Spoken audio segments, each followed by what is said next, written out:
The biggest news that's going viral on Indian media outlets is about deportation of 700 students from Canada. So what's the truth? We have not yet confirmed that in fact there are deportation notices to 700 students. That's correct. Government of Canada, your government is bringing too many people in country without considering their health, their housing and job needs. Would you like to comment on that?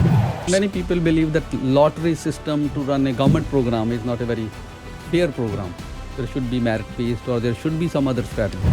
88.9 Red FM ਤੁਸੀਂ ਸੁਣ ਰਹੇ ਹੋ। ਇਸ ਵੇਲੇ ਤੁਸੀਂ expect ਕਰਦੇ ਹੋ great debate, ਪਰ ਅੱਜ ਅਸੀਂ ਥੋੜਾ ਚੇਂਜ ਕੀਤੀ ਹੈ ਕਿਉਂਕਿ ਸਾਡੇ ਕੋਲ ਵਿਸ਼ੇਸ਼ ਮਹਿਮਾਨ ਅੱਜ ਸਾਡੇ ਸਟੂਡੀਓ 'ਚ ਨੇ। ਸੋ ਅੱਜ ਦੇ ਇਸ ਸਪੈਸ਼ਲ ਸ਼ੋਅ 'ਚ ਤੁਹਾਡਾ ਸਵਾਗਤ ਹੈ। ਇਸ ਸ਼ੋਅ ਦੌਰਾਨ ਸਾਡੇ ਨਾਲ ਦੋ ਖਾਸ ਮਹਿਮਾਨ ਨੇ। ਕੈਨੇਡਾ ਦੇ minister of immigration and citizenship Iqwinder Sean Fraser ਅਤੇ ਨਾਲ ਸਾਡੇ ਮੌਲਟਨ ਮਿਸਾਗਾ ਮੌਲਟਨ ਤੋਂ MP ਇਕਵਿੰਦਰ ਗਹੀਰ ਵੀ ਸਾਡੇ ਨਾਲ ਸਟੂਡੀਓ 'ਚ ਨੇ। ਅਤੇ ਕੈਨੇਡਾ ਦਾ ਜੋ ਇਮੀਗ੍ਰੇਸ਼ਨ ਪ੍ਰੋਗਰਾਮ ਹੈ ਇਹ ਦੁਨੀਆ ਦੇ ਸਭ ਤੋਂ ਜਿਹੜੇ ਕਹਿ ਜਾ ਸਕਦਾ ਐਂਬੀਸ਼ੀਅਸ ਅਤੇ ਮੋਸਟ ਜਿਹੜੇ ਅਟਰੈਕਟਿਵ ਪ੍ਰੋਗਰਾਮ ਨੇ ਉਹਨਾਂ 'ਚੋਂ ਇੱਕ ਗਿਣਿਆ ਜਾਂਦਾ। ਦੁਨੀਆ ਭਰ 'ਚੋਂ ਇਹ ਲੋਕਾਂ ਨੂੰ ਟੈਲੈਂਟ ਨੂੰ ਅਟਰੈਕਟ ਕਰਦਾ। ਜਿੱਥੇ ਇਹ ਅਟਰੈਕਟ ਕਰਦਾ ਟੈਲੈਂਟ ਨੂੰ ਅਤੇ ਨਾਲੋਂ ਨਾਲ ਇਹਦੇ ਬਹੁਤ ਸਾਰੇ ਚੈਲੰਜਸ ਵੀ ਰਹੇ ਨੇ ਹਮੇਸ਼ਾ। ਕੈਨੇਡਾ ਦੀ ਜਿਹੜੀ ਕਰੰਟ ਗੌਰਮੈਂਟ ਹੈ ਉਹਦੇ ਜੋ ਪਲਾਨਸ ਨੇ ਉਹਨਾਂ ਮੁਤਾਬਕ ਕੈਨੇਡਾ ਦੀ ਪਾਪੂਲੇਸ਼ਨ ਦਾ 1% ਹਰ ਸਾਲ ਉਹਦੇ ਬਰਾਬਰ ਨਵੇਂ ਲੋਕ ਇਸ ਮੁਲਕ 'ਚ ਇਨਵਾਈਟ ਕੀਤੇ ਜਾ ਰਹੇ ਨੇ, ਇਸ ਮੁਲਕ 'ਚ ਲਿਆਂਦੇ ਜਾਣੇ ਨੇ। ਪਰ ਨਾਲੋਂ ਨਾਲ ਜਦੋਂ ਐਡਾ ਵੱਡਾ ਪ੍ਰੋਗਰਾਮ ਹੁੰਦਾ ਉਹਦੇ 'ਚ ਬਹੁਤ ਸਾਰੇ ਚੈਲੰਜਸ ਵੀ ਹੁੰਦੇ ਨੇ। ਸੋ ਅੱਜ ਅਸੀਂ ਅੱਜ ਦੇ ਮਹਿਮਾਨਾਂ ਨਾਲ ਇਹਨਾਂ ਸਾਰੇ ਪੱਖਾਂ 'ਤੇ ਗੱਲਬਾਤ ਕਰਾਂਗੇ। Minister welcome, thanks for coming to our studio. It's a pleasure to be here with you as always. ਤੇ ਇਕਵਿੰਦਰ ਤੁਹਾਡਾ ਵੀ ਬਹੁਤ ਸਵਾਗਤ ਹੈ। Thank you so much for having us. ਤੇ ਸਤਿ ਸ਼੍ਰੀ ਅਕਾਲ ਸਾਰੇ ਸਰੋਤਿਆਂ ਨੂੰ। So Minister, I'll start with the biggest news that's going viral on Indian media outlets. It's about deportation of 700 students from Canada. So what's the truth? I learned of the reports late yesterday evening, and I've asked our team at IRCC to dig in and figure out what is in fact going on. We need to confirm the extent to which these reports are verifiable before we understand what the right solution may be. The reality is we've taken a few steps over the past few years and in more recent months to strengthen the integrity measures we have in place to ensure we're dealing with real letters of acceptance from institutions. But every once in a while you do see bad actors, particularly from other parts of the world who are difficult to police from Canada, who seek to take advantage of international students. It's disgusting to see the behaviour of some of the promoters around the world, and we've had a history in Canada, and thankfully we've strengthened measures with the college regulating immigration consultants, and most consultants in Canada are quite good. But I struggle to see that people seek to abuse the program. With respect to the reports we've seen, we have some work to do to understand precisely what's going on before we can understand what the appropriate solution may be. So Minister, there is nothing in your knowledge so far regarding the deportation of 700? We have not yet confirmed that in fact there are deportation notices to 700 students. That's correct. We need to go and dig into this report to understand whether it's true and the extent to which students may have been impacted. ਤੇ ਮੈਂ ਗੱਲ ਕਰਨੀ ਚਾਹੁੰਦਾ ਹੈਗਾ ਜੇ students ਦੇ ਨਾਲ fraud ਹੁੰਦਾ ਹੈਗਾ they can actually challenge that removal order with the immigration refugee board. So ਜਿਹੜੀ ਸਟੂਡੈਂਟਸ ਨਾਲ ਫਰਾਡ ਹੁੰਦਾ ਹੈਗਾ ਉਹ ਚੈਲੰਜ ਕਰ ਸਕਦਾ ਹੈ ਕਿ ਰਿਮੂਵਲ ਆਰਡਰ ਨਾਲ ਇੱਦਾਂ ਨਹੀਂ ਹੈਗਾ ਵੀ ਉਹਦੇ ਨਾਲ ਫਰਾਡ ਹੋ ਗਿਆ ਹੈਗਾ ਤੇ they have to leave the country right away. ਨਹੀਂ ਪਰ ਪਹਿਲਾ ਤਾਂ ਸਵਾਲ ਇਹ ਸੀਗਾ ਕਿ ਕੀ ਇਹੋ ਜਿਹਾ ਕੁਛ, ਕਿਉਂਕਿ ਰਿਪੋਰਟ ਛਪੀਆਂ ਨੇ। ਹਾਂਜੀ, ਜੇ ਰਿਪੋਰਟ ਕੋਈ ਅਫੀਸ਼ੀਅਲ ਕਨਫਰਮੇਸ਼ਨ ਨਹੀਂ ਹੈ, ਇਹ ਉਸ ਰਿਪੋਰਟ 'ਚ ਵੀ ਕਿਸੇ ਅਫੀਸ਼ੀਅਲ ਸੋਰਸ ਨੂੰ ਕੋਟ ਨਹੀਂ ਕੀਤਾ ਗਿਆ। ਸੋ ਜੋ ਸਾਡਾ ਪਹਿਲਾ ਤਾਂ ਕੁਐਸਚਨ ਹੈ ਕਿ ਕੀ ਇਹ ਸਹੀ ਰਿਪੋਰਟ ਹੈ ਜਾਂ ਫੇਕ ਰਿਪੋਰਟ ਫੈਲਾਈ ਜਾ ਰਹੀ ਹੈ? ਜੀ ਸੋ ਵੀ ਹੈਵਨ ਰਿਸੀਵਡ ਕਨਫਰਮੇਸ਼ਨ। ਹਜੇ ਤੱਕ ਸਾਡੇ ਕੋਲ ਕਨਫਰਮੇਸ਼ਨ ਨਹੀਂ ਆਈ ਹੈਗੀ ਵੀ ਇਹ ਸਹੀ ਰਿਪੋਰਟ ਹੈਗੀ ਆ। ਕੋਈ ਨਾਂ ਨਹੀਂ ਅੱਗੇ ਆਏ ਹੈਗੀ ਆ ਕੋਈ ਇੰਟਰਨੈਸ਼ਨਲ ਸਟੂਡੈਂਟ ਨਹੀਂ ਅੱਗੇ ਆਇਆ ਹੈਗਾ ਵੀ ਮੇਰੇ ਨਾਲ ਇਹ ਹੋਇਆ ਹੈਗਾ। So when that does come forward then we can act on it and we're watching the situation very closely. Minister, some people are also referring to a project letter of acceptance verification that was launched in 2018. So what was the outcome? What was the findings of that project?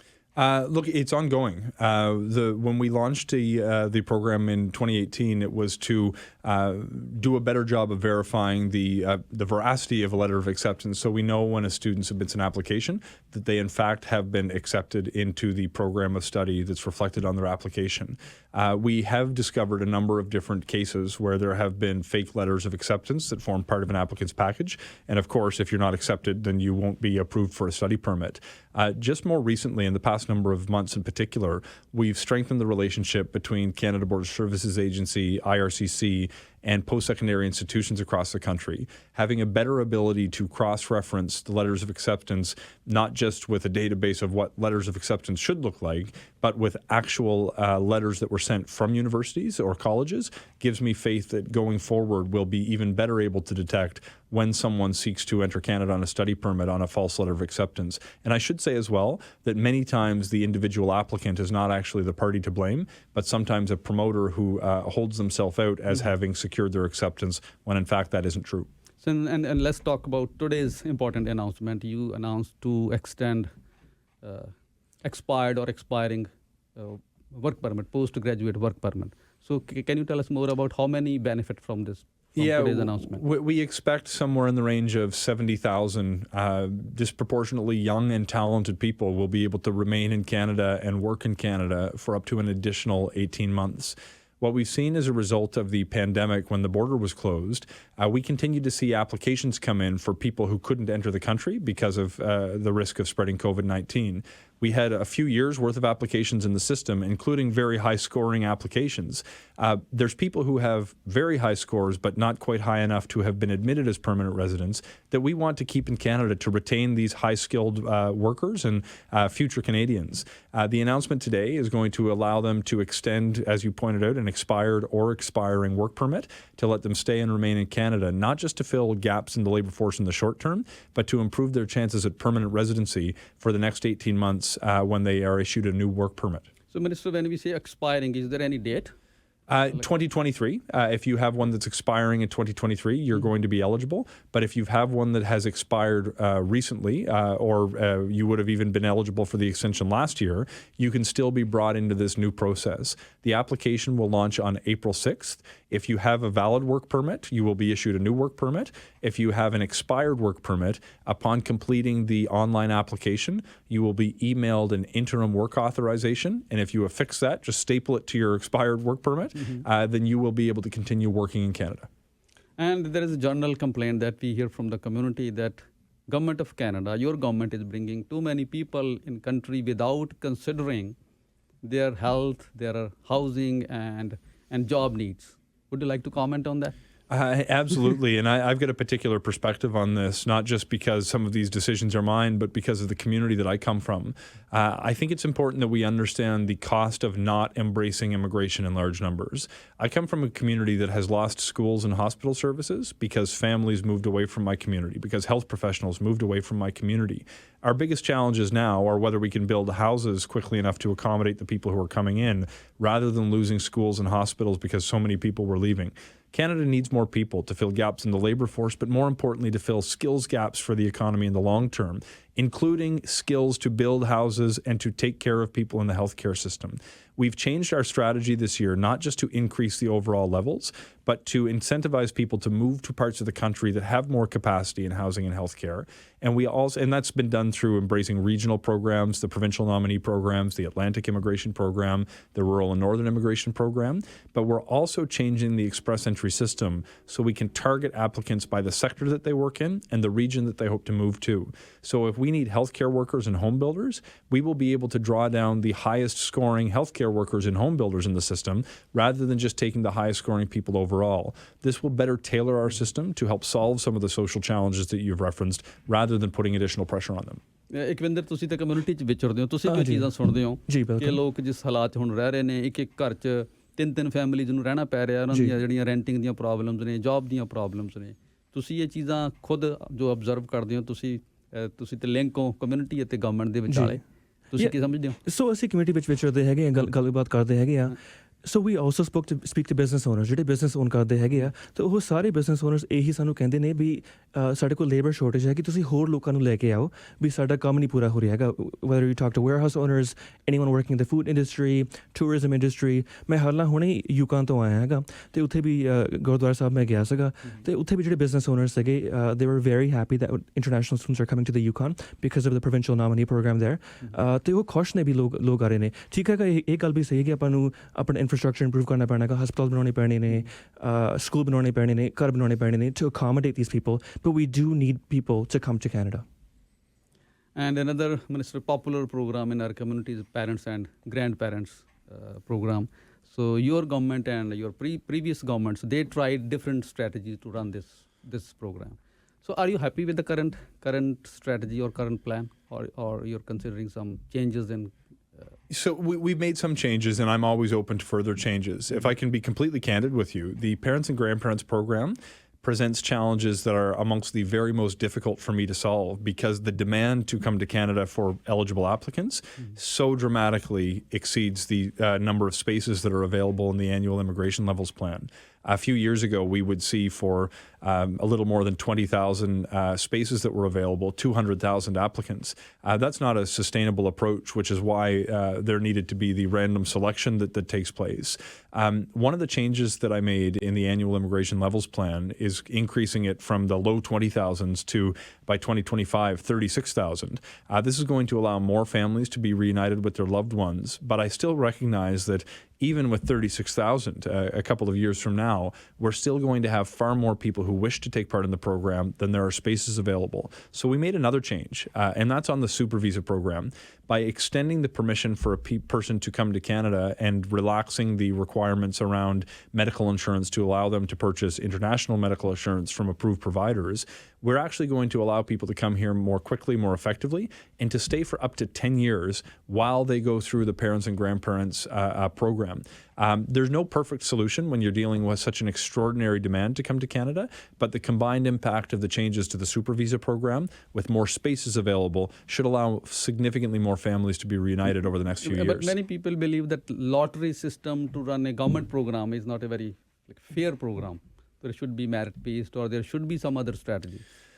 Yeah, the challenge is if you're going to the two options you have, and both of which are being considered as part of an ongoing strategic immigration review that was just launched last month and will be completed by this spring to identify new strategies for the Canadian immigration system across the board, specifically including the Parents and Grandparents program. One of the challenges that I have is seeing that there is no perfect solution.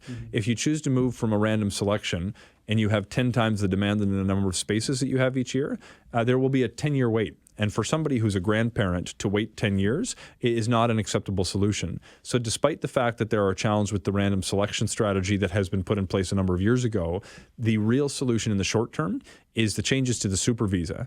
Most people that I speak to who want to come to Canada, their primary concern, although they want permanent residency, what they want more is to be with their loved ones, to be around their children, to meet their grandchildren and be part of their lives as they grow up. We've made that possible with the changes to the super visa program that allow a person to be in Canada. To the extent that this program seems to be successful, we can explore whether we ought to make a shift from the random selection model, but we want to engage Canadians in that conversation as part of this strategic immigration review, which is underway right now, before we make a decision on such a major change on that particular subject. What do you think can be the challenges if you run it like on a points-based system, kind of merit-based system? When I look at family reunification, I struggle with the idea of running it on a points-based system. For economic migration, you want to attract the world's best and brightest to grow the economy. But family reunification shouldn't depend on how much money you have in your bank account. It should depend on whether you have an opportunity to be with the people that you love and that who form an essential part of your life. I struggle to figure out how you can measure that in points. When you're dealing with the value of being reunited with your children, seeing your grandchildren grow up, to say that that's more important for one family than another is not a decision that I feel compelled to make for families I've not met.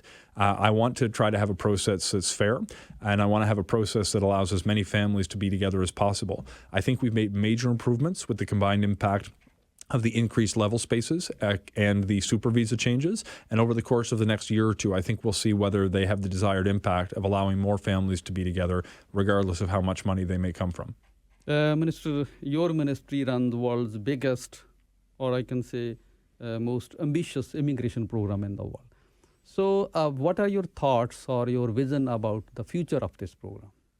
Of Canada's immigration program more broadly? Yeah. We need to continue to welcome large numbers of newcomers to Canada. We need to do it for economic reasons, and we need to do it for demographic reasons. On the economic side, Canada has had the strongest economic recovery of any advanced economy since COVID-19. There's more than 800,000 more people working in Canada today than at the beginning of the pandemic. At the same time, we have the lowest rate of unemployment in Canada's history, within a fraction of a percent. The reality is we cannot fit all the workers into the economy that we need to solve the labor shortage. There was 900,000 jobs available this past summer. Although the number isn't quite that high now, we still need more workers. What we envision to do is bring people in who are not just going to fill those jobs in the short term, although they'll do that too, but will actually be coming into sectors where we know there are long-term predictable needs, such as healthcare, such as home building, and other areas of strategic interest to the Canadian economy. If we can bring workers into the economy, we can grow Canada's GDP and at the same time correct a really troubling demographic imbalance. 50 years ago, there were 7 workers for every retired person in Canada. Today, the number is about 3. In my part of Canada, it's 2.1.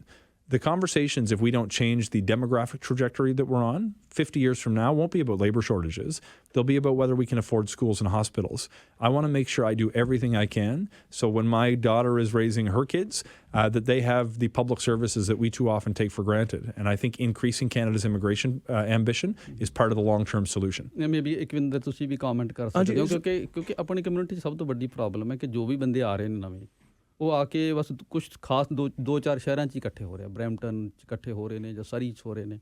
ਸੋ ਜਿਹੜਾ ਉਹਦਾ real purpose ਹੈ, ਜਿਵੇਂ minister ਕਹਿ ਰਹੇ ਨੇ, ਉਹ ਇਹ ਸਰਵ ਨਹੀਂ ਕਰ ਰਿਹਾ ਕਿਉਂਕਿ ਸਾਰੇ ਦੇ ਸਾਰੇ ਲੋਕ ਕੁਝ ਖਾਸ ਥਾਵਾਂ ਦੇ ਉੱਤੇ ਇਕੱਠੇ ਹੋ ਰਹੇ ਆ। ਯਾ ਸੋ ਪਹਿਲੀ ਗੱਲ ਤਾਂ ਆਈ ਥਿੰਕ ਇਹ ਪੁਰਾਣੀ ਸੋਚ ਸੀਗੀ ਵੀ ਜਿਹੜੇ ਲੋਕ ਆ ਰਹੇ ਨੇ ਤੇ ਲੋਕਲ ਜੋਬਾਂ ਲੈ ਰਹੇ ਨੇ ਹੈਗੀਆਂ and locals would complain that immigrants are taking our jobs. I think ਉਹ ਗੱਲ ਤਾਂ ਹੁਣ ਮੁੱਕੀ ਹੈਗੀ ਕਿਉਂਕਿ ਇੱਥੇ ਲੋੜ ਹੈਗੀ ਲੋਕਾਂ ਦੀ। ਜਿਹੜੀ ਦੂਸਰੀ ਗੱਲ ਤੁਸੀਂ ਕਹੀ ਹੈਗੀ ਆ, ਠੀਕ ਹੈ ਕਿ ਆਪਣੇ ਜਿਹੜੇ ਬੱਚੇ ਹੈਗੇ ਬੱਚੀਆਂ ਹੈਗੀਆਂ ਉਹ ਕਨਸਨਟਰੇਟ ਹੁੰਦੇ ਹੈਗੇ ਨੇ ਬਰੈਂਪਟਨ, ਸਰੀ, ਖਾਸ ਸ਼ਹਿਰਾਂ ਦੇ ਵਿੱਚ, ਪਰ ਆਈ ਥਿੰਕ ਕਈ ਲੋਕ ਬਾਹਰ ਵੀ ਗਏ ਨੇ and I actually I'll come back to the same point. I went to the Yukon recently ਅਤੇ ਉੱਥੇ ਮੈਨੂੰ ਉੱਥੇ ਗੁਰਦੁਆਰਾ ਸਾਹਿਬ ਗਿਆ ਸੀਗਾ ਐਂਡ ਜਿਹੜੀ 200 ਲੋਕ ਦੀ ਸੰਗਤ ਸੀਗੀ, ਆਈ ਥਿੰਕ 100 ਸਟੂਡੈਂਟਸ ਸੀਗੇ ਉਸ ਸੰਗਤ ਵਿੱਚ। ਸੋ ਲੋਕੀ ਹੋਰ ਸ਼ਹਿਰਾਂ 'ਚ ਵੀ ਜਾ ਰਹੇ ਨੇ, whether it's the Yukon or it's Montreal or it's other provinces, and they're needed in those provinces. So ਲੋੜ ਹੈਗੀ ਆ। So this is my last question, Minister. So the biggest challenge for this program is fraud, actually. So it can be a challenge to maintain the integrity of this program. So if you don't address it on priority basis, that's the biggest concern these days. There's no question. Tackling fraud in Canada's immigration system needs to remain a priority. Canadians have welcomed newcomers in large numbers without great controversy. And part of the reason why is because people have faith that there is a rules-based system that ensures that people who are coming in here have been screened for security, have been screened for health, and have followed a process that is fair. It's not perfect, but people perceive that the immigration process in Canada is one that is run with integrity. There are many people who seek to profit, often on the backs of vulnerable people, in order to take advantage of Canada's immigration system for their personal financial gain. That's not okay. What we do in IRCC is we have an enforcement team that tries to identify first cases of fraud and then to crack down on bad actors. One of the changes that we made that I think will have a positive impact is the shift towards a college around immigration consultants, because there are many good immigration consultants in this Canada who don't deserve to be smeared with the reputation of the bad actors. Having the college regulate the profession is going to help within Canada prevent the bad actors from taking advantage of people. But I have remaining concerns in particular when we deal with people who seek to consult or promote Canada's programs from outside of Canada. We don't have the same jurisdiction to enforce laws in another country, of course. So to folks who may be interested in coming to Canada, if you're using a Canadian immigration consultant, make sure that they're registered with the college and rely on information that comes from the government of Canada rather than someone who promises you the world knowing that they can't deliver. This is a challenging situation, but if we want to maintain widespread public support for immigration in this country, we need to make sure that the system has integrity and people know that bad actors will not be tolerated and will be prevented from accessing the system altogether. Any other thought or comment that you would like to add at the end? Look, it's a pleasure to be with you here. Canada is a nation of newcomers, with the exception of Indigenous communities. Everyone in this community either came from somewhere else or has ancestors who came from somewhere else. Mine came from Scotland more than 250 years ago. There are communities who've arrived 250 days ago that get to enjoy our communities every bit as much as I do. It's wonderful in Canada that our biggest challenges are around whether we can process newcomers quickly enough to get approved to come to Canada, rather than having widespread political divisions about whether immigration is a good thing. And so long as I remain minister, I want to maintain that public support across party lines and at different levels of government, because I believe it serves Canada's national interest. Iqwinder, ਤੁਸੀਂ ਕੁਝ ਕਹਿਣਾ ਚਾਹੋ? I think ਇਸ ਗੱਲ ਦੀ ਆਪਾਂ ਨੂੰ ਖੁਸ਼ੀ ਹੋਣੀ ਚਾਹੀਦੀ ਹੈਗੀ ਕਿਉਂਕਿ ਦੁਨੀਆ ਭਰ ਲੋਕ ਕੈਨੇਡਾ ਆਉਣਾ ਚਾਹੁੰਦੇ ਨੇ ਅਤੇ ਕੈਨੇਡਾ ਦੀ ਰੈਪੂਟੇਸ਼ਨ ਹੈਗੀ ਆ। ਆਈ ਥਿੰਕ ਕਈ ਵਾਰੀ ਆਪਣੀ ਕਮਿਊਨਿਟੀ 'ਚ ਸਪੈਸ਼ਲੀ ਲੋਕ ਕਹਿੰਦੇ ਨੇ ਵੀ ਕਈ ਆਪਾਂ ਜ਼ਿਆਦਾ ਲੋਕ ਤਾਂ ਨਹੀਂ ਲਿਆ ਰਹੇ ਹੈਗੇ ਕੈਨੇਡਾ 'ਚ, ਪਰ ਜਿਹੜਾ ਕੈਨੇਡਾ ਦਾ ਸਿਸਟਮ ਹੈਗਾ it's based on a big working age population feeding into the system through taxes, ਹਸਪਤਾਲਾਂ ਵਿੱਚ, ਇਨਟੂ ਪੈਨਸ਼ਨਸ। ਜੇ ਉਹ ਵਰਕਿੰਗ ਏਜ ਪਾਪੂਲੇਸ਼ਨ ਨਹੀਂ ਹੈਗੀ ਆ then we can enjoy the standard of living that we enjoy now. So I think we should keep our hearts and minds open. Thank you, Minister. Thank you. A pleasure as always. Thank you ਜੀ। ਬਹੁਤ ਸ਼ੁਕਰੀਆ ਇਕਵਿੰਦਰ।